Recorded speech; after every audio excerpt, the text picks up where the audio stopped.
कि हम बहुत बड़े ज्ञानी हैं। इस क्षेत्र में, इस यहाँ पर इस महल में कोई हमसे ज्यादा ज्ञानी नहीं।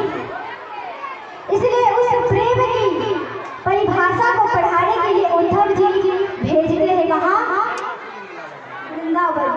जैसे ही वृंदावन भेजते हैं, उद्धव को पत्र लिख करके देते हैं। जैसे ही उद्धव जी अपना कन्हैया को रथ पर लेकर के आते हैं, उनका संदेश लेकर आते हैं। गोपियाँ बड़ा सुंदर, जैसे ही देखे रथ देखे कृष्ण का है, अरे कन्हैया आ गए, कन्हैया आ गए, जिसका बरसों से पहले इंतजार था, आज कन्हैया आ गए। इधर देखे कि अरे ये तो पता नहीं कौन उनका रूप लेकर के आए हैं। गोपी के पास, बार के पास गए, बोले देखो हम मथुरा के राजा कृष्ण हैं, उनके दूत हैं, उन्होंने हमें भेजा है। बोले अरे कपटी, कोई मथुरा में दूसरा कृष्ण होगा, मेरा कृष्ण तो मेरे साथ है। बोले देखो ये लो, आपको कन्हैया ने एक पत्र दिया है, आप इन्हें ले जाओ। बोले देखो कन्हैया हमारे साथ है, कल ही हमारे साथ खेल रहे थे, और तुम कौन से कृष्ण की बात कर रहे हो? कृष्ण हमसे दूर गए हैं नहीं। बोले अरे गोपिया, जिसके लिए तुम रोटी चिकनी चिल्लाते हो, और आज कह रही है कि कन्हैया हमसे दूर नहीं गई।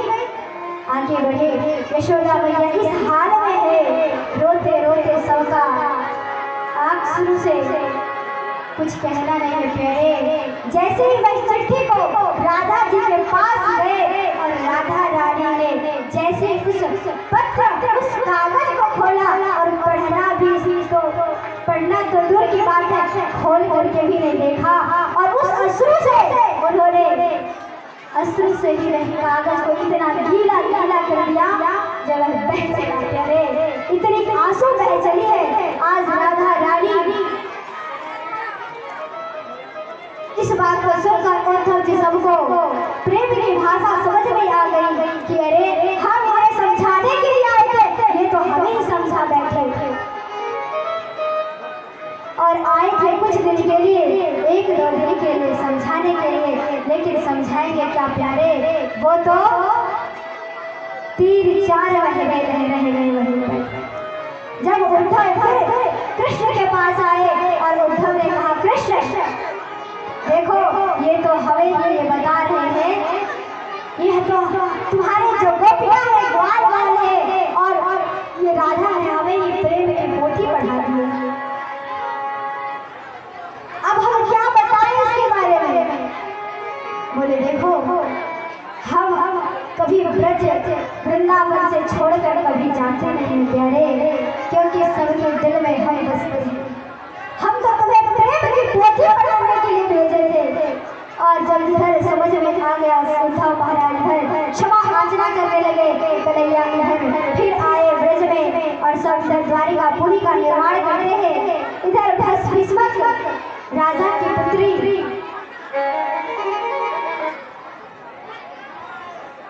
रुक्मणी, और उनके रुक्मणी के भाई रुक्मी चाहता था कि शिशुपाल से रुक्मणी का विवाह हो, लेकिन क्योंकि जरासंध से कृष्ण का वैर था। क्योंकि जब जरासंध ने, जब कौरव और पांडवों का युद्ध हो रहा था, तो जरासंध ने मथुरा पर आक्रमण किया था। कितने बार? 17 बार आक्रमण किए थे। तो 18वें बार बोला, ब्राह्मणों पर पूजा किया, क्या कि यदि इस बार मैं सफल नहीं हुआ तो मैं समझ जाऊंगा ये ब्राह्मण व्यर्थ है। इसलिए ब्राह्मणों का मान सम्मान रखने के लिए कन्हैया वह रण को छोड़कर भाग गए। इसलिए उसी दिन से कन्हैया का नाम एक और नाम पड़ गया, क्या रण छोड़ नाम पड़ गया। कन्हैया ने काल भगवान यानी मुचकुंद आदि सब राक्षसों आदि सभी को कृपा करते हैं, और सभी का उद्धार मुक्त करते हैं। इधर जब रुक्मणी बचपन से ही चाहती थी कि हमारा विवाह कृष्ण के साथ था, लेकिन उसका भाई रुक्मी नहीं चाहता था। एक दिन क्या हुआ, जब देखा कि हमारा विवाह नहीं हो चुका है, रुक्मणी भाभी के पास गई, बोली भाभी देखिए हम प्रेम करते हैं कन्हैया से, और भैया ने हमारा विवाह शिशुपाल से तय कर दिए, इसलिए आप कोई उपाय बताओ। तो कन्हैया ने कहा, उनकी भाभी बोली अरे लाली इतना डरते क्यों? यदि तुम्हें कृष्ण से विवाह करना है तो जाओ और रुक्मिणी को तुम एक पत्र लिख करके दे दो और एक पंडित जी को दे दो। वह पंडित जी कृष्ण को दे देंगे और वह कृष्ण पढ़ करके आएंगे और तुम्हें तुमसे विवाह कर लेंगे। कृष्ण इधर अपने गैया चराने में मस्त और द्वारिकापुरी का निर्माण कर रहे हैं। और इधर द्वारिकापुरी से रुक्मिणी इधर जब कुंदनपुर के राजा थे भीष्म, तो उन्होंने देखिए जब शादी विवाह तय होता है ना, तो एक दिन पहले माता देवी का पूजा यानी दर्शन करने के लिए जाना पड़ता है। कुल देवी देवता इसे बोलते हैं। वही रुक्मिणी आज पत्र लिखकर पंडित जी को देते हैं कि पंडित जी आप ये पत्र कृष्ण कन्हैया को दे देना। और वह पत्र दे करके यह बोला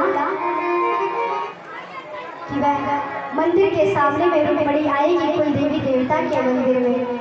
इधर जब देखे कि कन्हैया पंडित को उस पत्र को पढ़ते हैं, हमारी तप की है रुक्मिणी, वही रुक्मिणी पिछले जन्म में सीता मैया बनी थी और वही इस जन्म में रुक्मिणी आज रुक्मिणी मैया जब कृष्ण कन्हैया रथ को निकाल कर आए, दाऊ भैया बोले अरे लाला तू इतना बड़ा है जो हमसे इजाजत भी नहीं लिया। देखिए प्यारे, जो बचपन से किसी से बिना पूछे एक कार्य न किया हो वह आज बिना पूछे कोई कार्य किए करे तो कितना अनर्थ होता है। वही दाऊ भैया बोले हम भी चले। इधर दाऊ भैया भी चले कुल देवी देवता मंदिर में। सब सखियां रुक्मिणी के हजारों सखियां हैं आगे पीछे दाएं बाएं, लेकिन जैसे ही बोले हम कैसे रुक्मिणी से विवाह करेंगे। इधर रुक्मिणी जब देखी कन्हैया ने अपने बस में सबको कर लिया और जो के क्यों सबको खड़े कर दिए, कोई पता नहीं चला कहाँ कौन है। जैसे ही अंदर घुसे रुक्मिणी भैया और तुरंत कन्हैया ने उठाए और तुरंत रथ पे रुक्मिणी को हरण करके ले गए। और जैसे ही पता चला रुक्मिणी को कि रुक्मिणी मंदिर में रही है, इधर बड़ा युद्ध छिड़ गया। इधर जो बलदाऊ थे बलराम जी शिशुपाल को यानी रुक्मिणी को दोनों को बांध कर रखे और कन्हैया के बार बार कहने पर बलदाऊ ने छोड़ दिया।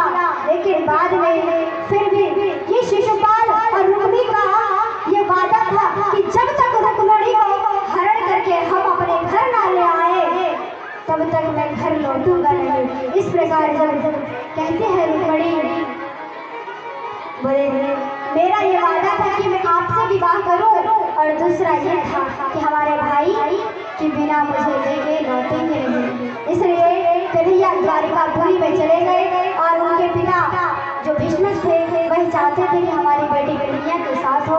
वहीं पे सभी लोग सभी सखियां द्वारिकापुरी में बड़ी अच्छे से कन्हैया जी और रुक्मिणी जी का विवाह करने के लिए सब तैयारी करने लगे।